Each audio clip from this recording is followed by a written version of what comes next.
Welcome to our live meditation. We are not going to do a technique-based meditation here, but a more natural, spontaneous meditation. So allow me to just talk you into, so to speak, the meditative state of consciousness.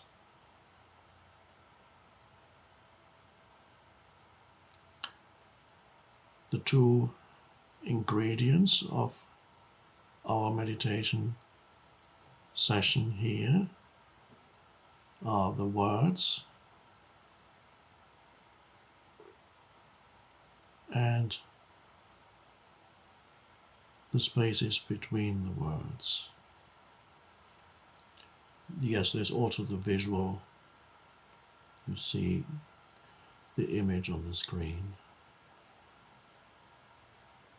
But mostly it's the words that you pay attention to, and there's the silent spaces. And usually you would always just be waiting for the next thing the speaker says.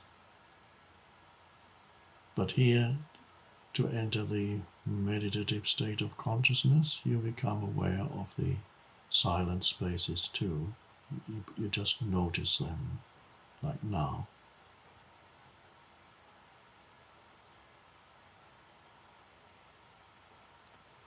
And you may notice that when you notice the silent spaces, for that moment, your mind also becomes silent. In other words, there is a brief cessation of thinking without loss of consciousness, like now.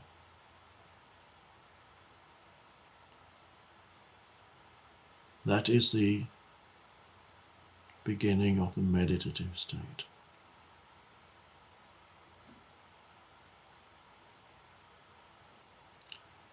And it may come as a surprise to some of you that although you probably think continuously every moment, almost every moment of your waking life, it doesn't have to be like that.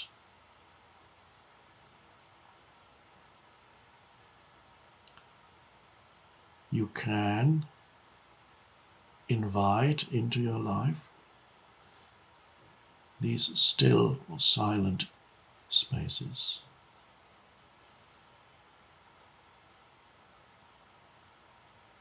In fact, it's absolutely vital, essential for any human to have some access to that inner stillness.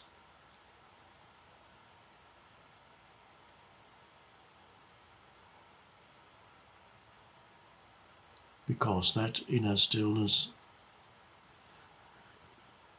is a source of great power and aliveness.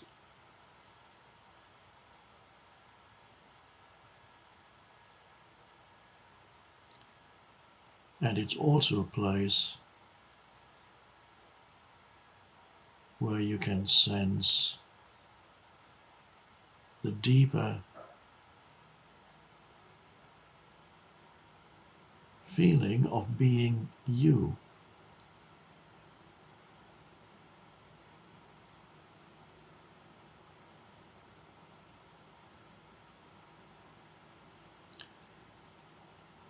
The word I is used a lot. It's probably one of the most frequently used words in the language. I.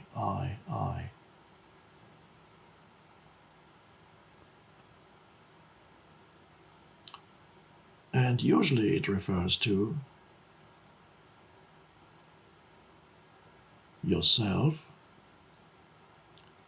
as a, let's say, historical person, a person with a history. The history of you makes you into who you are as a person, your past. And then it includes the I, refers also, of course, to your current circumstances, whatever you identify with, whatever you derive your sense of self from, whether it's possessions, or you can derive your sense of self from your possessions. You can also derive your sense of self from your lack of possessions, which could be interpreted as either that you are worse off than other people, then you have a sense of identity there, made up of certain thoughts. Or it could be interpreted, the lack of possessions could be interpreted as I am more spiritual than all those people who have these possessions. Which again, it's a sense of identity based on a little story in your mind. And usually the word I refers to that mental entity that consists of things that you, over a period of time throughout your life, have identified with mostly, and those things become your sense of who you are. Successes, failures, relationships, possessions, status in society, things that other people did to you, you did to other people. All those things become mental stories, and they give you your sense of self, and this is what usually the word I refers to.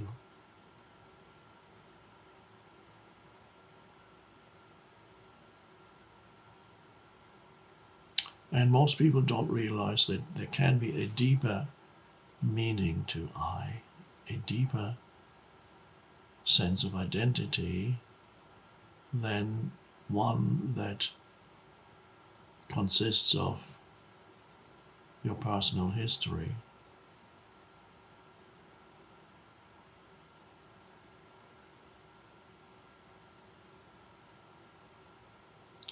And meditation, in a wider sense, or the meditative state, is here to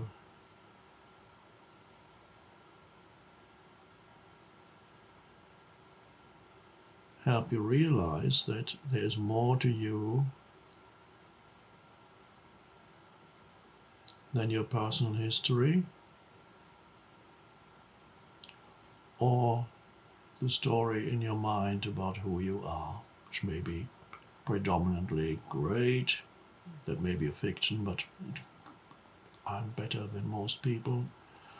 It may be predominantly negative, I'm a victim of everybody else, or it may be a mixed bag for most people. It's probably a mixed bag of good and bad.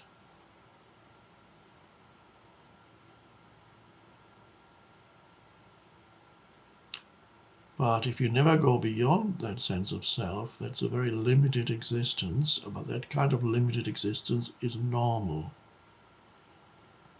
Whenever you watch movies and so on, it's usually about people who lead that kind of limited existence, although there are some movies occasionally where you see a glimpse of something else. That's the spiritual dimension, that's going deeper within, as we're doing now.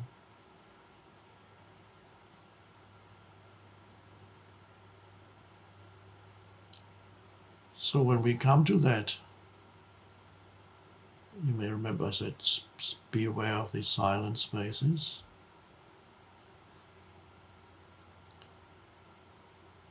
Even though they may be short.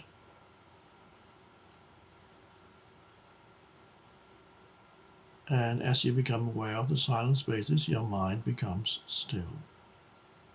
Just for that moment, like this moment.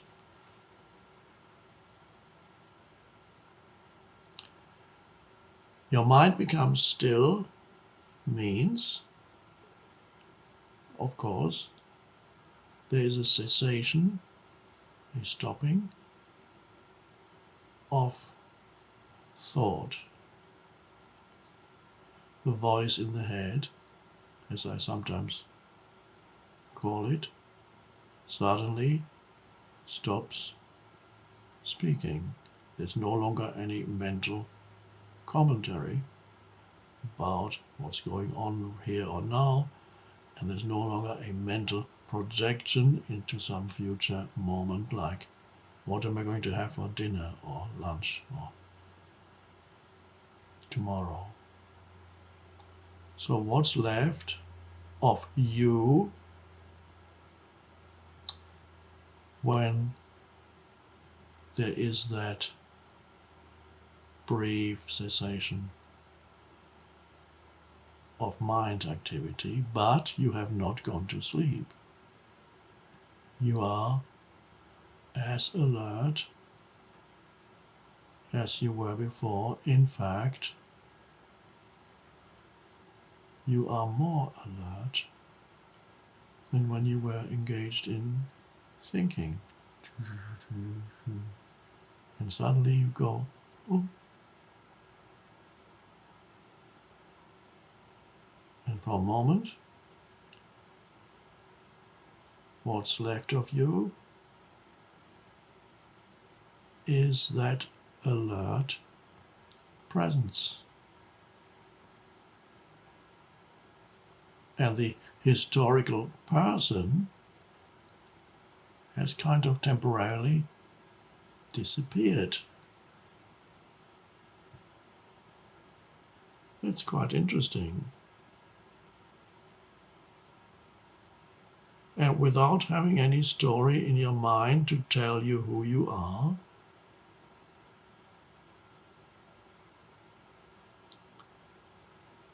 you nevertheless get a very strong sense